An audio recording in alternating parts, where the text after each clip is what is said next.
Olá, sejam bem-vindos a mais um episódio do podcast Papo na Veia, aquele podcast que traz para você um pouco mais sobre o universo vascular e sempre com conteúdo científico e de forma descontraída. Sabe aquelas vezes que você fica com uma dúvida sobre um tema, não sabe o que utilizar para um tratamento? Então, com esse podcast, você vai deixar tudo para trás. Eu sou o Dr. Rodrigo Kikuchi, cirurgião vascular e angiologista, e o seu anfitrião no Papo na Veia. E hoje estou com a doutora Samantha Neves, ela que é médica dermatologista, com especialização pela Sociedade Brasileira de Dermatologia. Além disso, ela é membro do International Academy of Dermatology e sendo membro efetivo da Sociedade Brasileira de Laser em Medicina e Cirurgia, além de ser membro também da Sociedade Brasileira de Cirurgia Dermatológica. E ela traz todo o seu currículo para falar com a gente sobre se as meias de compressão causam alergias. Seja muito bem-vinda, doutora Samantha, e agradeço por estar aqui conosco. E aí, pessoal? Fala, Kikuchi, obrigada pelo convite. É uma honra estar aqui com vocês. Espero que eu possa acrescentar aí no conhecimento de todo mundo.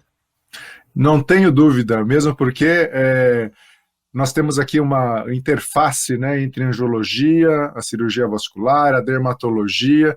A grande verdade é que a medicina hoje ela é totalmente integrada, a gente precisa ver o paciente como um todo, e a gente vai falar sobre uma situação que muitas vezes impacta a vida das pessoas. A gente já falou aqui em outros episódios, pessoal aí curtindo o Papo na Veia, viu que meias de compressão são utilizadas em várias áreas da cirurgia vascular, e mesmo quem não tem doença, né? Vocês já viram isso em outros episódios, mas muita gente reclama da meia elástica, doutora Samantha. Afinal de contas, existe alergia à meia elástica? Olha, Kikuchi, eu vou ser ousada aqui e vou dizer que não. Use meia elástica, porque a meia elástica não causa alergia. O que pode acontecer é que algumas meias que não são comuns terem látex. E a alergia a látex é rara, bem rara. Ela não é comum, ela pode existir. Mas você me diz, a meia elástica comumente tem látex? Não, geralmente não tem. O que a gente pode ter são algumas intercorrências, como, por exemplo, alguém lavar a meia elástica na máquina. E aí a gente coloca amaciante. E a essência do sabão em pó, principalmente do amaciante, pode ficar resíduo na meia, e aí você tem uma sensibilidade maior. Então, não lave sua meia na máquina de lavar, primeiro lugar. Lave com um sabãozinho, de preferência de coco, ou até detergente neutro ou de coco. Lava na mão, rapidinho, enxágua bem, coloca para secar, esse é o ideal. Então, já gostamos dessa dica. Então, a forma de lavar tem a ver também com a possibilidade de causar algum tipo de reação. Então, sabão de coco, detergente neutro, é isso? Exatamente. Ou até, eu não gosto muito de lavar no banho, porque a água quente laceia mais rápido a meia. Mas se você tiver aquela água inicial do banho que você abre ela para esquentar, lava direitinho assim na água fria, rapidinho, deixa um detergente no banho, igual a gente lava a peça íntima, dá aquela lavadinha, bota para secar e boa. Muito bem, então essa já está a primeira dica para todo mundo que está ouvindo aí, e acho que isso também, além disso, ajuda a conservar a nossa peça por mais tempo também. Agora, afinal de contas, então, se é tão raro a situação da alergia em si mesmo, o que acontece com tanta gente reclamando das coceiras, aquela irritação? O que é, então, aquilo que muita gente sente quando usa essas peças, essas meias? Kikuchi, eu acho que o podcast, ele tem aqui dois públicos. Então, o público leigo, o paciente que ouve e o médico que ouve. A gente, médico, fala pra gente, e a gente tem que falar pro paciente. A gente tem que explicar que o paciente tem coceira. Se o paciente tem coceira, a gente tem que mandar o paciente usar hidratante. Se o paciente vai usar hidratante, ele tem que usar um hidratante compatível com a meia. Então, o hidratante compatível com a meia, ele tem que secar. Se ele deixar resíduo, ele pode, no atrito com a meia, dar uma meleca ali e ser pior. Então tem que ser um hidratante seco, que ele seque em menos de 30 segundos, porque se ele demorar mais do que 30 segundos, ele vai melecar e a meia não vai subir. E esse atrito pode dar uma dermatite na pele, o vulgo bolinha, e aí piora e dá esse aspecto de alergia. Então, vamos lá, lavar ruim e um hidratante que não seque rápido e embole com a meia. Então, a gente já tem duas causas aí. Então, pessoal aí, vocês que estão agora, que a gente começou a falar de coceira, isso é engraçado, né, Samantha? A gente começa a falar de coceira, a pessoa começa a se coçar. Então, ó, a gente está falando de coceira aqui, mas vocês aí atrás não precisam começar a se coçar, não. A gente já está dando aqui as dicas para vocês pensarem, já deixar essas coceiras de lado. E como identificar o que é só uma irritação, o que é uma alergia? Como que a gente consegue fazer essa diferenciação? Vamos lá. Número 3. A maioria das alergias não começa na canela. Se a gente for pensar a maioria das coisas que começam na canela, ó, gente, eu tô falando bem amplamente, hein? A SBD que não me escute. Mas a maioria das coisas que começam na canela, no frio, é o uso de sabonete exagerado. Na canela, a gente não usa sabonete. Sabonete onde cheira mal. Embaixo do braço, genital, bumbum, pé, umbigo e rosto. Então, canela, o que a gente tem é dermatite esteatósica, cheirose. Tem que falar difícil, senão o povo não me leva a sério, né? Então, o que tem é ressecamento, pessoal. Então, é coceira, é arranhadura. Ali, lesão é ressecamento. Então, primeira coisa, lavar errado, tem que lavar certo. Segunda coisa, hidratante melequento, passa hidratante seco. Terceira coisa é secura, tem que hidratar. Então, nada de pegar aquela esponja de aço e ficar esfregando na canela. Nada de tirar, não tem nada. Sem arear a canela, sem arear não é panela. Canela não é panela. Então, nada de esponja naquela área, nada de sabonete naquela área, nada disso. E uma pergunta, então. E esses sabonetes que são hidratantes? Que existe sabonete hidratante? Como que funciona isso? Ele fala que usa sabonete e ao mesmo tempo hidrata? É uma coisa que existe ou não existe? Eu vou acordar boiando no rio, né? Algumas indústrias vão mandar me pegar aí, mas tudo bem. Não, mas é uma coisa muito, muito assim, se você usa um sabonete, como que você pode hidratar se são coisas tão opostas? Se é saponáceo, não é hidratante. Hidratante é hidratante, saponáceo é saponáceo. Não é. Não é. A gente não tem manto lipídico no corpo o suficiente que tem que ser removido. Ou você toma banho frio, sem sabonete, todo dia, 2 vezes por dia, ou você toma banho quente, uma vez a cada 3 dias, com sabonete no corpo todo. Então, a gente mistura cultura aqui. Então, sabonete só onde cheira mal todo dia e toma aí o banho na temperatura que você quer. E passa hidratante depois. Além de a gente pegar, né, e cuidar do material, passar esse hidratante, deixar de esfregar a canela, a gente tem alguma coisa que a gente possa proteger dessas dermatites, dessas coceiras incômodas, algum medicamento, alguma coisa a mais? Isso é válido, não é válido? É só o hidratante mesmo? E quantas vezes por dia? Qual que é a orientação que a gente pode dar aí para o nosso pessoal? Bom, o fundamental aí realmente é o tópico. O via oral é quando você tem lesão. Aí você entraria com antihistamínico, você pode entrar com flavonoide para a parte vascular, que isso vai atuar tanto no prurido para a parte vascular, na parte perivascular, e você vai entrar no prurido na parte antihistamínica, ou às vezes até na parte central, inibindo o prurido na parte neurológica. O importante, mas em todos os casos, mesmo entrando com uma droga via oral, você precisa fazer hidratação, porque você precisa unir corneócito, você precisa diminuir a perda de água e precisa fazer uma umectação em cima da camada epidérmica, unir o corneócito, que é a célula, em cima da pele, melhorar essa adesão e fazer com que a perda de água transepidérmica diminua, melhorando esses fatores de hidratação da pele. E aí, a informação que a pele passa para o sistema nervoso central é que ela está íntegra. Você coça menos, você faz menos lesão, e aí essa informação que a meia causa alergia, ela é completamente errada. Inclusive, a meia faz com que você perca menos água. Então, a meia, ela é um fator de melhora dessa pseudo-alergia. Seria bom que você usasse meia. Agora, o que acontece com a meia, a impressão que eu tenho quando o paciente chega com essa queixa, é que ele lembra que ele tem perna. A compressão faz com que ele fique lembrando que ele tem perna, e muitas vezes eu vejo que o paciente coloca a meia errada. Então ele fica garroteado, tanto no maléolo, que é ali no ossinho perto do pé, quanto na região poplítea. Então o apertamento, o garroteamento, ele funciona como um ponto de coceira. Então ele acha que aquilo é alergia.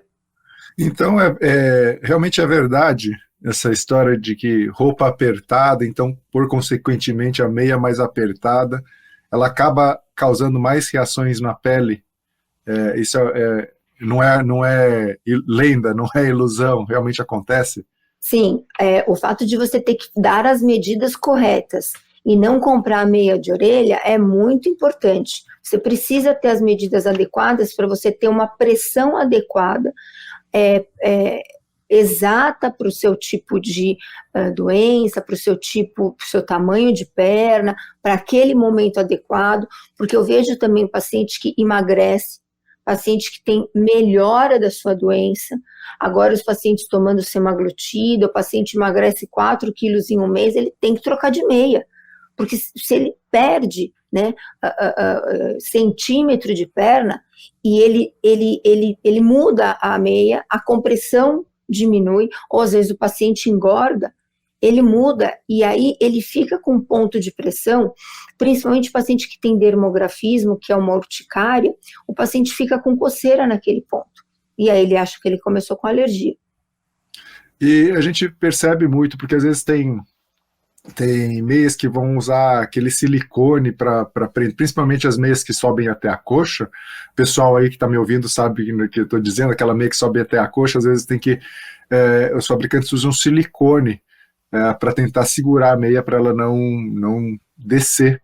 E é um ponto comum de reclamação. Então tem silicones que são em formato de bolinha ali, tem outros que são tiras, e elas sempre ficam sendo um ponto meio mesmo de reclamação quando isso acontece. Tem alguma possível diferença em relação a esse material? Se usa lá um silicone, ou se usa um elástico, ou se usa ou se continua só com tecido? Existe alguma diferença entre esses materiais na possibilidade de causar tanto dermatite quanto alergias? Sem dúvida. Se você vai para o elástico, provavelmente ele é composto por látex também, mais comumente do que o fio da meia, ele vai causar potencialmente mais alergia. O silicone, em princípio, ele seria melhor, mas depende da qualidade do silicone. E se ele for em bolinha, ele faz um ponto de pressão mais localizado, e ele vai fazer um ponto que ele pode fazer como se fosse uma reação de diminuição de circulação, e em volta ele faz um ponto de maior circulação compensatória. Então ali você pode ter liberação de histamina, e ali você pode ter mais coceira, dando para o paciente a impressão de alergia. Então, e se essas reações acontecem, né? Porque a gente sabe também que uma coceira leva a coceira a mais. Quando a gente toma uma picada de inseto, começa a coçar mais. E aí começa a coçar outros lugares que nem foram picados, e começa a coçar mais. Ataca uma coceira geral. Então, embora a gente já percebeu que nem sempre é alergia, a pessoa começa a usar, começa a coçar, protegeu tudo, mas aí só de colocar, ela começa a coçar. O que a gente pode fazer aí? Não usa mais? Troca material? Tenta algum tipo de mágica, dessensibilizar, sei lá, vai no curandeiro, medicina alternativa? Qual que é a dica da doutora Samantha para essa situação? Bom, É o que eu sempre falo para o cirurgião vascular quando eu sou chamada para conversar. O cirurgião vascular, em algum momento, ele precisa gostar de consultório, ele precisa gostar de conversar para o paciente. Então, a orientação que ele tem que dar de meia, ele tem que ter alguém para orientar, ou ele precisa ter um procedimento operacional padrão para orientação para o seu paciente. Senta um momento que você está em paz, escreve um roteiro para o seu paciente, como se você estivesse conversando com a sua avó, com o seu avô. Então, escreve como ele vai fazer para colocar a meia. Que ele tem que esticar a meia sem fazer anéis de apertamento. Você vai ter que escrever de alguma forma, como se fosse para ou o seu filho entender, ou o seu avô entender, com calma e com paciência.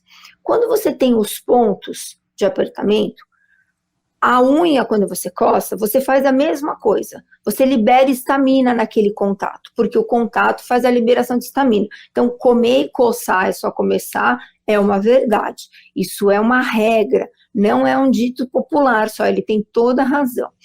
Quando você vai coçar, você tem que mandar o paciente passar a polpa digital, porque você massageia, você tira essa sensação de coçadura e você não faz a coçadura. Você tira a sensação de coceira e não faz a coçadura e diminui a liberação de estamina. E massageando, você manda para o cérebro a informação que você diminuiu esse ponto de pressão. E aí você muda a área de pressão. O paciente precisa entender que quando ele usa a meia, ele não vai morrer. Então ele não vai ter trombose. Ele precisa entender a importância da meia. É isso que seria o ideal. E a meia, o ideal é que fosse até em cima, né? E não aqui garroteia. Mas a gente sabe que às vezes isso não é possível.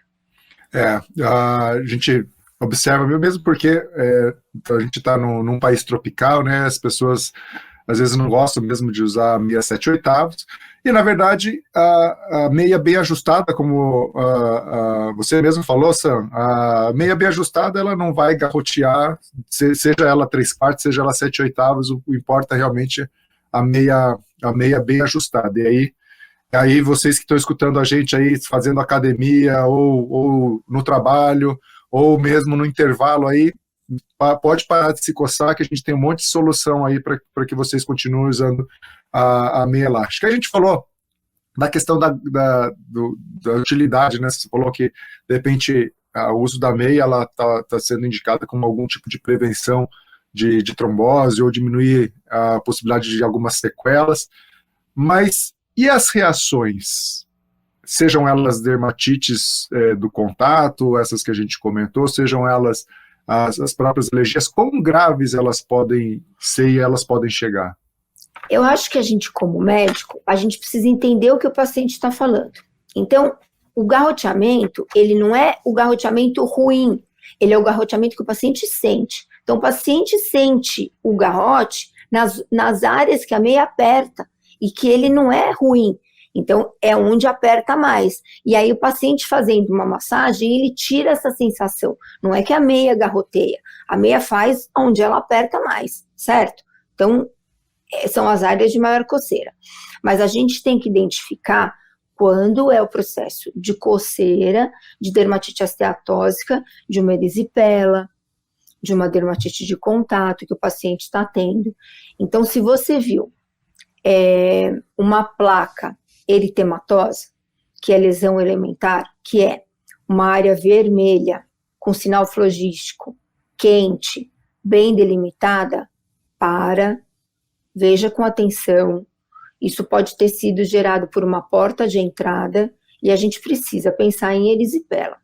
A gente tem que lembrar que o paciente que fica com ou sem meia é um paciente que não enxuga no meio do dedo. Então, ele pode ter, com ou sem alteração de glicemia, uma porta de entrada, uma tinea pedis, ele pode ter evoluído para uma erisipela, ou até uma erisipela isolada no meio de região pré-tibial, de canela, ou de região posterior, de perna, de panturrilha.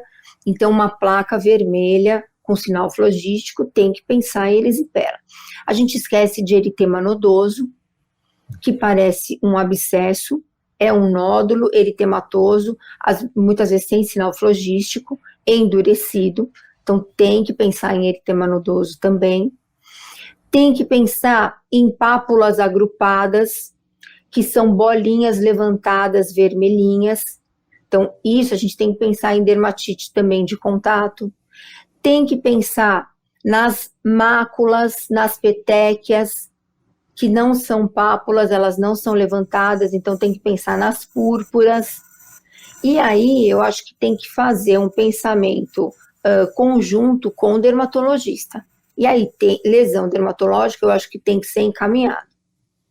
Muito bem, então isso vale, e isso é importante que vale para todos os profissionais que estão escutando a gente, né? Porque às vezes chega na fisioterapeuta, chega no educador físico isso, né?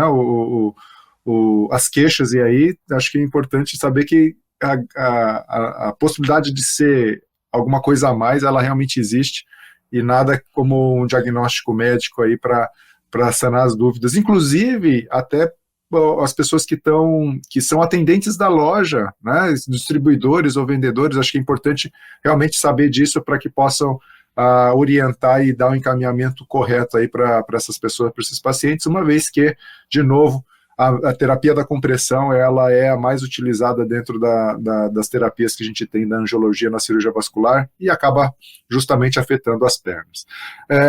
Então a gente viu aí que esses tratamentos podem envolver desde antialérgicos até, né, ou em outros casos, medicamentos como antibióticos, se for um diagnóstico diferencial. É importante a gente saber tudo isso. Agora, na história da pessoa, Sam, tem como o médico saber, né, na hora que vai indicar a terapia compressiva, a meia, que é uma pessoa mais suscetível a ter esse tipo de situação e fazer alguma medida preventiva, seja ela de mudança de hábito de vida, seja ela medicamentosa? Olha, eu acho que a coisa mais importante sempre é a orientação de banho e orientação de hidratação. Examinar no meio dos dedos. Eu acho que isso é indispensável para qualquer médico de qualquer especialidade. Endocrinologista, cirurgião plástico, cirurgião vascular, dermatologista. É fundamental a gente tirar a roupa do paciente, né? Geriatra. Acho que a gente abrange aqui, é multidisciplinar esse tratamento da perna. O tratamento da perna, ele é multidisciplinar. Então, eu diria que isso é preventivo para inúmeras doenças. Outra coisa que a gente tem que pensar, a perna, ela não pode ter alteração de sensibilidade, nem de temperatura, nem de cor de lesão. Então, você não pode ter qualquer lesão que tenha esses sinais. O sintoma, você pode sim relevar e acompanhar o paciente. Então, o sintoma na perna, ele pode ser relativo. A cor e a temperatura, não. Você nunca pode relevar, se o médico tiver dúvida. Entendeu? Então, a prevenção aí é sempre hidratação e sempre orientação de banho. Porque o paciente que usa sabonete, toma banho esfregando e não usa hidratante, ele invariavelmente vai cursar com coceira, muitas vezes com lesão, e não adequação da meia, que é uma prevenção muito importante para doenças vasculares em perna e sistêmicas também.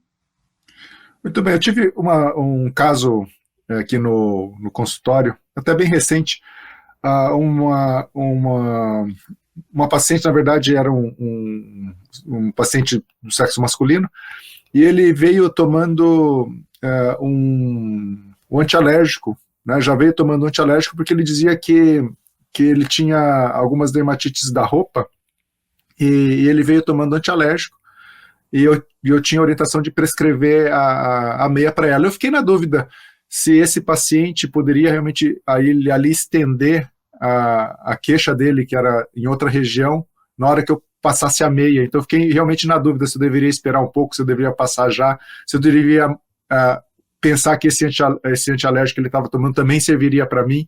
Como que fica nessa situação? O paciente está com uma dermatite outra, se ele não estiver tratando essa dermatite e colocar a meia de compressão, ele pode estender essa dermatite para meia de pressão, e se ele estiver tomando alguma coisa, isso vai valer para a gente, porque eu estou pensando, Sam, na condição de que se de repente eu tenho alguma coisa, alguma reação leve dessa, se além de tudo que a gente falou, não é válido também algum período desses medicamentos, como você enxerga essa situação aí?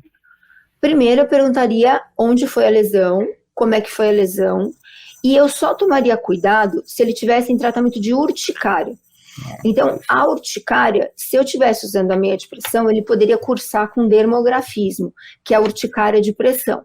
Então, ele poderia, sim, ter um agravamento localizado para colocar a meia, porque às vezes você raspa o dedo, você raspa a unha, então ele ia ter lesão no local de colocar a meia. Tirando a urticária de pressão, eu acho que o antistamínico não ia ajudar nem piorar, ele ia ter que ter orientação de banho igual, ele ia ter que ter orientação de hidratante, tá? Se eu puder contar um caso... Por favor. Posso colocar? Pode colocar, falar o nome da pessoa, pode falar, não, brincadeira, isso aí não o pode... nome eu não lembro. Eu não vou lembrar do nome, mas eu lembro plenamente do paciente. Ó, não aconteceu só uma vez, mas eu lembro recentemente de eu ter atendido um paciente. Ele me ligou, é um paciente masculino, eu atendo homens e atendo patologia, apesar de fazer bastante estética, meu carro-chefe. Esse paciente me ligou e ele estava desesperado. Eu atendo um tipo de paciente que não é comum eu atender sarna, escabiose no consultório. E ele estava sendo tratado, como ele não mora perto do meu consultório, ele mora bem distante, tem que atravessar 2 cidades. Ele falou, Samantha, eu já fui em 4 médicos e todos eles me tratam novamente para escabiose. E eu não aguento mais, a gente fez uma consulta online, ele estava eritrodérmico, eu não sei se esse termo é comum para vocês, mas ele estava parecendo que ele estava quase com um pênfigo, ele só não tinha bolha, ele estava da cor do rótulo da Coca-Cola, vermelho inteiro, descascando, porque o tratamento para escabiose, ele é muito agressivo, muito, o homem estava assado, ele não conseguia dormir, ele estava desesperado, ele estava angustiado. Então, o tratamento para escabiose é um sabonete que arranca o couro, uma loção que arranca o couro. Ele estava desesperado. Bom, ele chegou no consultório, ele me contou a história. Eu falava para ele, mas fulano, onde você foi? A gente estava no meio da pandemia. Não dá para falar que o homem foi nem em lugar nenhum. Ele não saía, ele não era casado. Ele estava ilhado há 1 ano e meio. Ele estava fazendo home office, ele tinha 65 anos, ele tem agora, ele deve estar com 66. Um desespero. Eu dei orientação para ele, tirar o sabonete, porque ele usava bucha, porque ele estava desesperado, porque a escabiose dele não parava, falaram para ele que estava com sarna. Eu mandei ele parar de usar sabonete. O homem ficou sem sabonete, nenhum, nem para parte íntima, nem para nada. Passei um hidratante para ele. 1 semana ele estava curado. É claro que eu tive que dar um antialérgico, né? Tive que dar um corticoide para ele, porque ele estava ensandecido. 1 semana ele estava zerado. Ele agora não deixa de usar creme hidratante e só usa sabonete genital. Então, às vezes, a gente realmente esquece essa orientação de banho para o paciente e acha que um antialérgico pode resolver uma doença que é uma pseudodoença. E a gente esqueceu de escabiose, de comentar sarna. E a gente acha que bolinha é sempre sarna. A história para a escabiose é muito importante, o contato sempre é muito importante.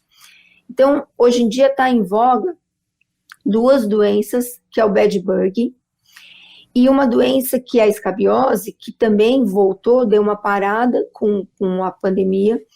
Mas a escabiose é uma doença que ela dá muito em dobras, e são doenças, é uma doença que dá pápula tunelizada, então ela dá uma bolinha do lado da outra, porque o escábio ele faz um túnelzinho, ele não dá em canela, o escábio para chegar em canela, a pessoa tem que estar infestada, então geralmente a doença ela vai dar em canela, essa doença da coçadura, tá? E o bed bug, ele dá uma pápula infestada no corpo, e geralmente no tronco, porque é a área que o paciente fica mais quente, que o paciente fica mais coberto, e não em perna. E geralmente, quando o paciente vai para fora do país, ele não comumente ainda está no Brasil. Muito bem. Uma pergunta que não quer calar. Doutora Samantha Neves, usa meia elástica? Eu não uso meia elástica. Mas eu tenho meia elástica quando eu corro. Quando eu corro, não sei se é útil, mas eu tenho meia elástica colorida. E não tem coceira? Eu tomo banho de hidratante. É bom. E toma banho sem se esfregar, doutora Samantha? Zero, mas eu tomo banho pelando. Se vocês contarem, eu nego veementemente. Olha só. Então quer dizer que essa história eu posso também então tomar o meu banho quentinho, bem quentinho, que não tem problema, uma dermatologista está fazendo isso. Eu acho que tem a tirania do banho frio, meu. Tipo, eu acho que a temperatura não muda nada. O que muda, primeiro que bucha, é uma placa de Petri, né? Para quem não sabe o que é placa de Petri, a gente fazia colônia de bactéria para saber o que cresce. Joga a sua colônia, a sua bucha fora. Tenta usar sabonete líquido, porque a gente sabe que tem colonização de bactéria em cima do sabonete também em barra. E compra um sabonetezinho líquido, por favor, para usar no seu genital. O seu genital merece um sabonete bem pouquinho também, não precisa dar vários pumps também. Não precisa. Se quiser também, pode marcar consulta comigo. Estou aqui. Muito bem. Então, vamos aproveitar aqui para falar nesse final as dicas de belezas de perna by doutora Samantha Neves. Por favor, doutora Samantha, fale para a gente como que a gente pode cuidar melhor das nossas pernas e da pele das pernas. Faça a sua escleroterapia, né? Eu estou precisando atualizar a minha. E passe um bom hidratante. Esqueça o seu sabonete. Por favor, evite o sol. Você precisa de poucos minutos, 2 a 3 vezes por semana, para fazer a sua conversão de vitamina D. Vitamina D é um problema endocrinológico, é um problema de sol. Hidrate a sua pele. O uso da meia elástica, ele é importante com indicação médica, porque ele tem uma sequência de orientações para ser feito, mas hidratação é o que eu podia orientar para vocês. Se você tem alguma lesão, procure o seu médico para que ele faça o diagnóstico correto. Muito obrigado, doutora Samantha. Agora deixa para a gente como que as pessoas podem te encontrar aí nas mídias sociais, como que elas podem te encontrar dentro da web, quais são os seus contatos? Olha só, no meu Instagram tem todos os meus contatos do consultório. Eu sou adepta a um Instagram um pouco mais old school, assim, poderia chamar. Então, é @clínica doutora DRA Samantha com TH Neves, @clínica DRA Samantha Neves.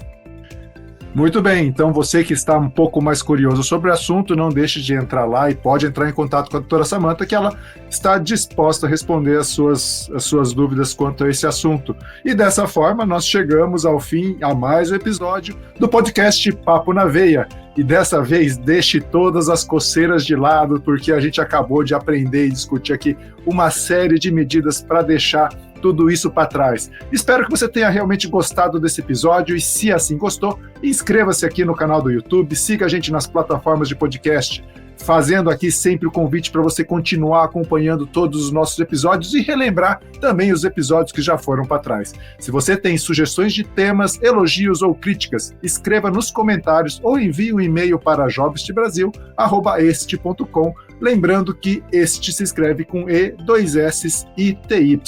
A gente também está no Instagram, @jobstbr.